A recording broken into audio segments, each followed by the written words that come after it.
Hey guys, Nomalanga Moses here. I am live at flyingnubianqueen.com and this is the Nomalanga Show. I am responding to my timeline being full of a lot of emotions about Jay-Z, the rapper, and his NFL deal.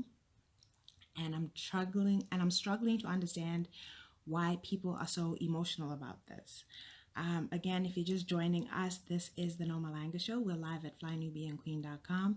I am going to discuss why I seem to be one of the only people that's not mad at Jay-Z for his deal with the NFL.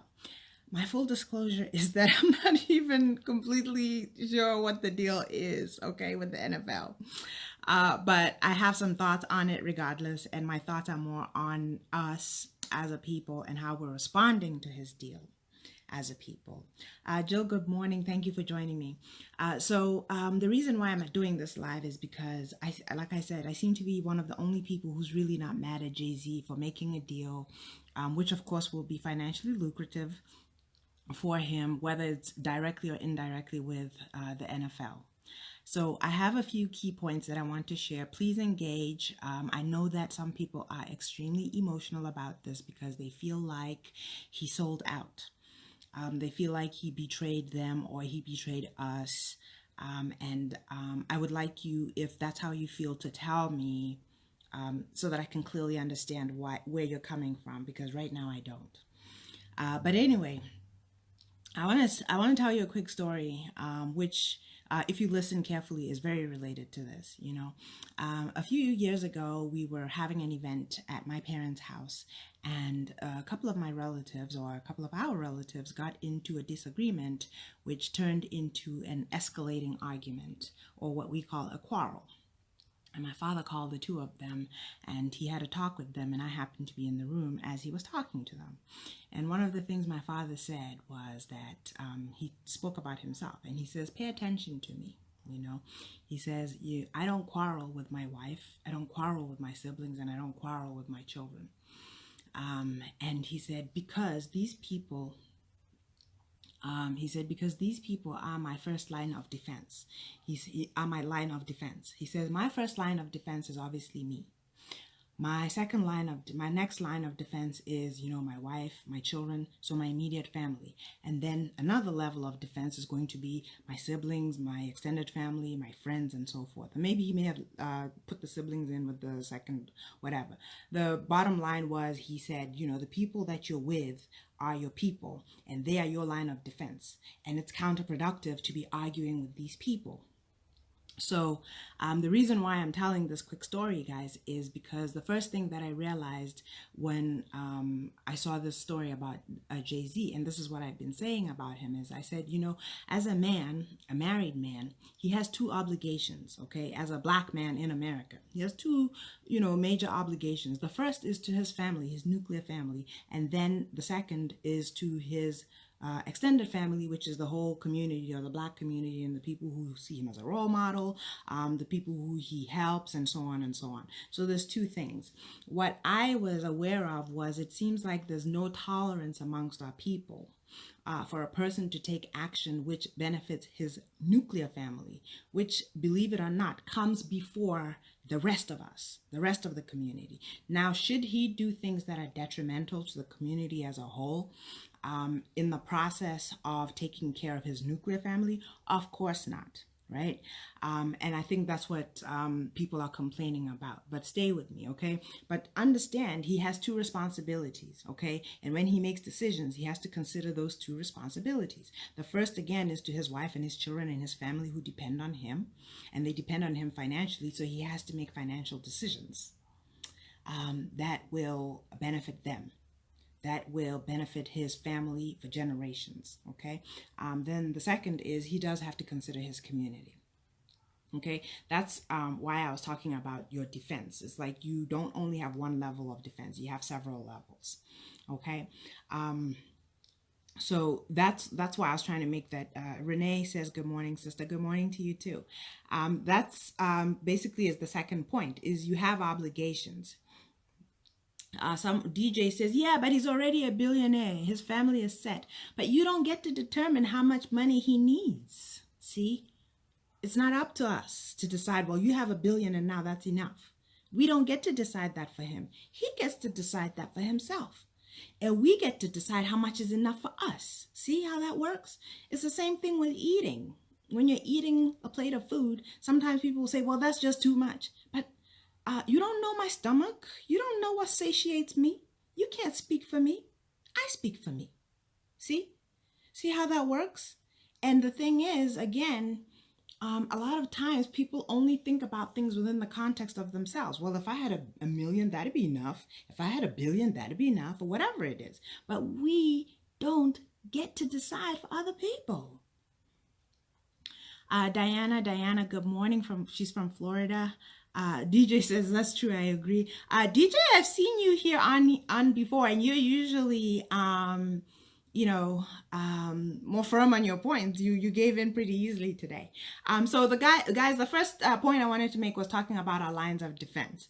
And then the second thing was I wanted to talk about obligations. And I think I kind of made that point within the first point. You have your obligations to your family, and then you have your obligations to your community. And you can't mix the two up. And your community cannot decide for you what your obligations to your family are and when they've been met and how you meet them and so forth. They can't do that.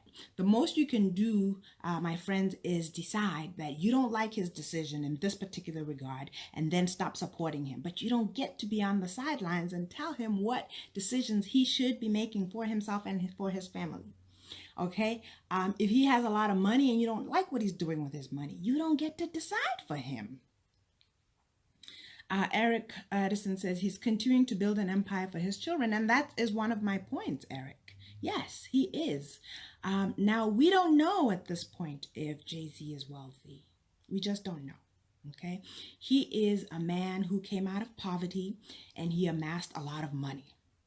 But we can never know if he has initiated wealth for at least 100 years, because wealth sustains and passes on for generations, for at least 3 generations, before we can call it wealth. So he's a man who has amassed a lot of money.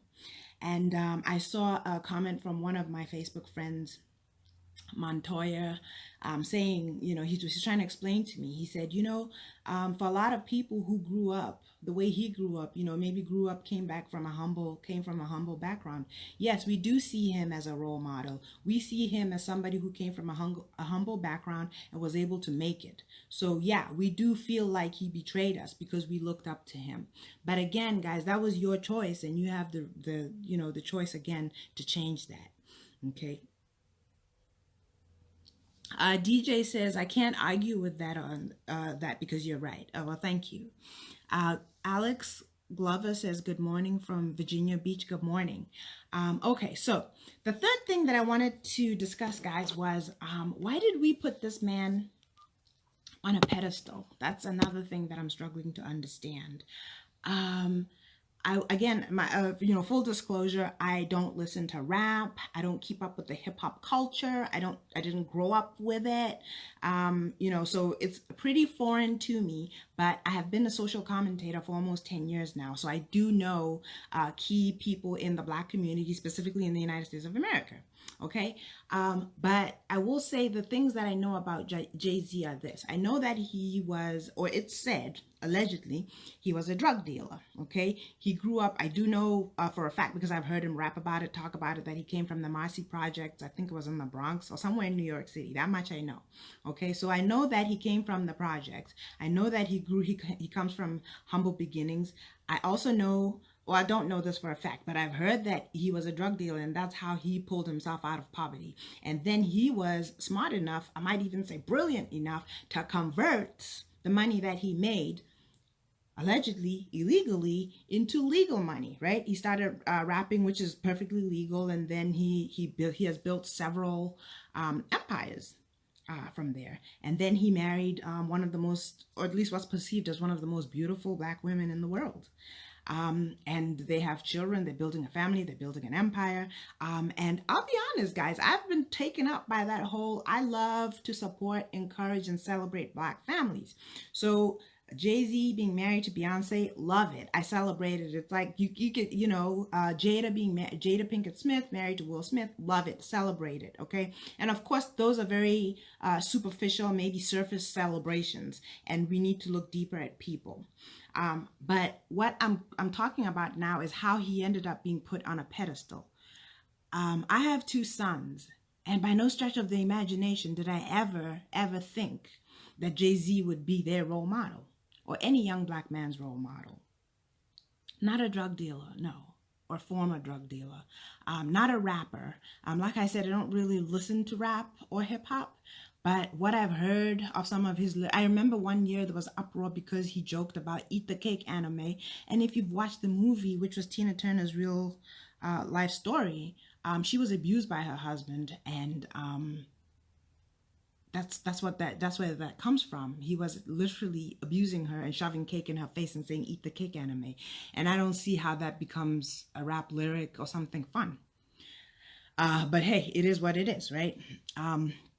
DJ says, exactly, I don't know why they put him on a pedestal. I think because he with Beyonce and they're considered a power couple. I don't put anyone on a pedestal at all. They're human just like everyone else. I agree with that. Okay. Natasha says, he has turned his back on the very community that helped him to get to where he is.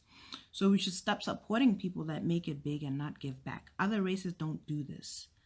This is why they're better off collectively. To whom much is given, much is required. Guys, remember when, please remind me if you can, if you catch on to who I was talking about. There was a young man who was, he was a teenager. He got into prison. And for 2 years, he was in the prison system without even having gone to trial, and he eventually committed suicide. I think this happened at Rikers, and I remember Jay-Z getting involved in this case. Can anybody remember what the name of that boy was? I'm looking through the comments. I don't see anybody answering. But the point that I'm making is he got involved in that case in a positive way. He was standing up for the black community. He was standing up for a black boy and the family and so on. So I don't want us to ever take on this idea that he never gives back, because it just isn't true. Him and his wife have given back, from what I've heard, in several ways. Many ways, okay? They supported the Obama campaign, whether you like it or not, or agree about it. Thank you for that, Barbara. So we cannot just say he hasn't done anything. And again, because I don't follow him and I don't know much about him, I won't be able to name all the things that he's done that are positive. Does it mean we should put him on a pedestal? No. But I think that it's still required of us to be fair to him and not just say he's a horrible person, and he doesn't deserve, he's turned his back on his community and so on and so on. From what I understand, people feel like he betrayed Colin Kaepernick. And from what I understand, Colin Kaepernick had gone back to the NFL. So I'm not sure how him making a deal with the NFL betrays Colin Kaepernick. Like I said, guys, feel free to jump in the comments and correct me if I'm getting my facts wrong, or if I'm not understanding your point of view. So just to close out the point on him being put on a pedestal, I just wanted to say that I don't think he deserved to be put on any pedestal. I personally wasn't disappointed in what he did because I didn't have any high expectations of him anyway. Like I said, I saw a man who came from a human being.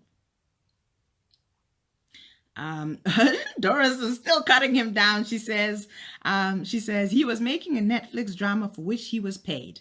Yes, ma'am. A workman is worthy of his pay. And actually, you can do good deeds and get paid in the process. Okay. DJ says, she's replying to Natasha. Yeah, he has given back him and his wife, but put him on a pedestal? No. And we're together, DJ. We're together. No, we don't have to put him on a pedestal. Each and every one of us, some point in our life, has done good things in our community, done good things for other people, and it doesn't mean that we should be put on a pedestal. We're just human beings having a human experience. And somewhere down the line, we help other people, and sometimes people don't feel like we've done enough, or they don't agree with the decisions that we've made. Curtis Lee, okay, this sounds like it's going to be condescending because it starts with, "Hun, I respect your effort." He says, "But you're not knowledgeable enough to even comment in this topic." Actually, what I am responding to is my people's response to another man making a decision for his family and in his community. And Mr. Curtis Lee, you don't get to decide whether I can comment or not. Okay, because here I am. Okay, and there's about 50 people who disagree with you because they're here watching. Mary says, "What he has done is not in question. It's what he is doing. Cap is not back with the NFL." Thank you for that correction. I was told that he was given an offer after he did the whole bended knee thing. Eric says, "We got to stop depending on celebrities to give back when we can control the status of how we live." I don't knock him for doing his thing. Yes, and also to further add to what you're saying, Eric, we can't just take one thing that he did and make it a summary of who he is. Like I said, I don't know too much about him, but I already know that he has given back in other ways. And in this particular instance, people don't agree with what he did. I'm not even saying I agree with it. I'm just responding more than anything to the way people are so emotional about what another man is doing with his life or with his money. Support him or don't support him. It's really that simple. Okay. So I just wanted to make those few points. I've made my points, guys. I wasn't trying to stay on here long. So again, if you had just joined us, this is the Nomalanga Show. We're live at the Fly Nubian Queen channel. I did put it in the comments. Please visit a platform that we're working on. It's going to be talking about financial secrets of women. It's at themochamoguls.com, themochamoguls.com. And as always, Chris Johnson, hi, good morning. We're actually on our way out. But I wanted to also implore you guys, speaking of philanthropy, I have become involved in a charity here. I'm one of the co-founders of a charity here in Botswana. And by here in Botswana is because I'm here in Botswana right now, which we created to help young girls here in Botswana who often miss school because of their monthly period. This is something that I did not know until recently. Apparently, young girls will miss school because they're on their period. They will miss family events. They will miss weddings, funerals, anything, social events because they're on their period and they don't have the necessary supplies, which are sanitary pads. So what we do is we collect donations. Sometimes those donations, when people are local, are actual sanitary pads, and our job is to just get those pads to the girls who need them.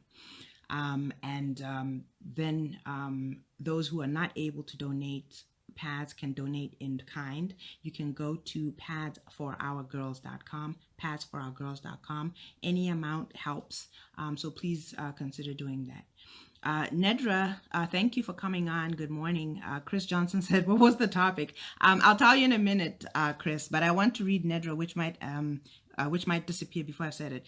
Nedra says, he has done plenty, Queen. One of the rare black rags to riches American stories. The likes of our former first couple don't fraternize with people who are not trying to promote change. No pedestal, but much support. And that's what I'm saying. He doesn't have to be on a pedestal, but we don't have to try and forget every good thing that he has done. And because we don't agree with this one thing that he's doing. And to answer your question, Chris, the title of this live was that I'm not mad at Jay-Z making a deal with the NFL. And a lot of people on here are saying that actually, yes, he has done some good things, but other people feel like he turned his back on the black community. They feel like he betrayed Colin Kaepernick. Okay. Who says I can't wait? Let me see. What's going to be good? Guys, you're losing me. Somebody says it's going to be good, and I'm not sure what's going to be good. And DJ says I can't wait.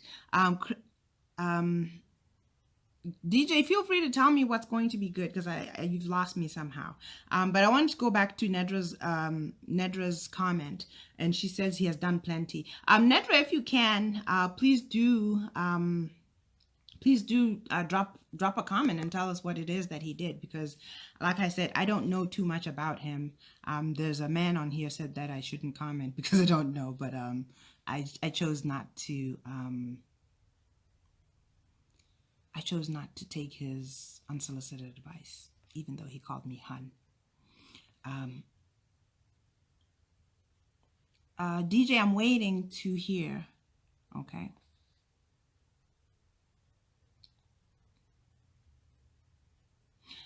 Chris Johnson says, I don't see why it's a problem.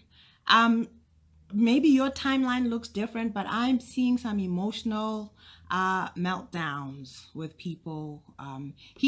Chris, from my understanding, he's bought some shares, so he will benefit financially from the NFL, and that's the problem.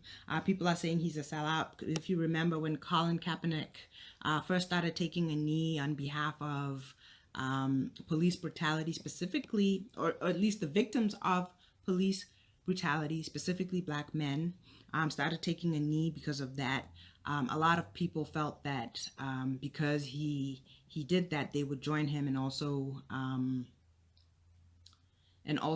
boycott the NFL. So there's a whole period of time where people were boycotting the NFL, and then that died down. So now that Jay-Z has made a deal that will benefit him financially with the NFL, people are saying that that's a problem. And my goodness, I didn't even read the story for a day or two, but my timeline on Facebook and other social media was telling me that he did something, and you got to go find out what he did. You got to find out why people are so upset with him. And I will just reiterate my points for those that came. I said that sometimes we have to understand that people's obligations, yes, are to the black community if they're a black person, but you have to understand that sometimes people also have an obligation to their own family, and this was probably a deal that was lucrative for him and his family, and he can't always only consider his broader family, which is the black community. Sometimes he makes decisions that benefit just his family. And people are saying that he shouldn't have done that. Doris says, the NFL is another plantation for black athletes. Shall we celebrate those who helped the slave owner keep peace on the plantation? See, this is a slippery slope, okay? Because almost everybody, even if they don't now, has worked a job. And if you go to your corporation, okay, and the corporation's history, one way or another, you working for massa, okay? I don't have a job, so I can say this. But for most people who work, they're working for a corporation in the United States, and this always has ties somehow to massa, okay? So that's why I don't like the slippery slope where people start saying, if you do this, you're a sellout, and if you don't do this, but they somehow give themselves a pass. Khalif Browder, thank you, Barbara. Khalif Browder is the young man that I mentioned earlier who committed suicide while waiting for trial, and Jay-Z got involved in giving his story a lot of life. And then somebody jumped in and says, well, it was a Netflix show that he's doing, and he's financially benefiting from it, as if when you help other people, it's a sin to financially benefit. Anyway. So Chris Johnson says, that's like Lil Wayne saying he never experienced racism. I don't follow. Nedra says, one of the biggest things is building an irrigation system for an African village. He is at the forefront of prison reform for those falsely incarcerated that have no resources or voices. And yes, Khalif Browder is one of the people who he was actually actively working to bring light to his case. Chris Johnson says, he said the right thing because it's invisible anyway. Mary Lauder says, and they're still killing black men. The movement is not over. Jay has money. He sold his soul to the devil for money. This is exhausting for me, okay? How did he sell his soul exactly, okay? And if he hadn't done this, would that mean that black men now weren't getting killed? Come on, guys. Okay? I mean, we really have to be mindful of getting our emotions toiled in things that they shouldn't be. And we also have to bear in mind that he's done his part. And those of us with opinions oftentimes aren't doing anything. Okay? So let's stop with that, okay? Let's stop with that. We don't always have to, and I'm talking about on the human level, we don't always have to be doing what pleases other people, okay? We don't always have to do that. And I'm talking generally. We don't always have to do what pleases other people. And one of the things that I've come to understand again about giving is that sometimes no matter how much you give, people will never be satisfied. They will always say you didn't do enough because they have a perception about how much you have and how much you should give. And mind you, again, the people who are usually most vocal about people giving back and how much they've given back or should give back are the ones who don't give anything. They've identified themselves as a victim and want to be recipients of the people who they're judging. Natasha says, we don't require much of our people that have the most resources that oftentimes they get from the people. Look, guys, you guys didn't donate to Jay-Z as a charity case.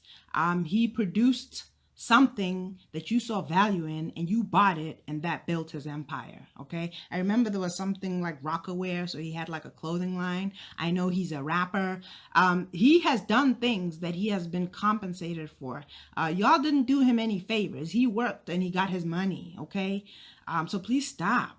Okay, you didn't donate to him as a charity case. He did something that people saw value in and they gave him the money, and now he decides what he does with that money. Do we have the right to say? Yes, we have the right to say, but don't you position yourself as somebody who's entitled to say what another man needs to do with his life and his money. I just don't get that. Chris says, I'm saying because we just didn't understand what Lil Wayne was trying to say. Same with Jay-Z. Okay. Mary says he was the first one to say stand up for social justice. Yes, he was.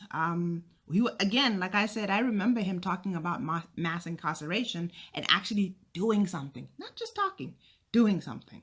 Okay, Shantae, hi, I'm seeing your comments. The broader story had been told way before Jay-Z did the highly commercialized production of his story. But guess what? He has a big platform, so the story got more coverage. And that's what it means, because when you help your people, it isn't just by giving money, guys. Sometimes it's using your platform to help other people or give voice or give life to stories that people would otherwise not have heard about. Okay, so giving back isn't always just about taking some money out of your pocket. There are many ways to give back.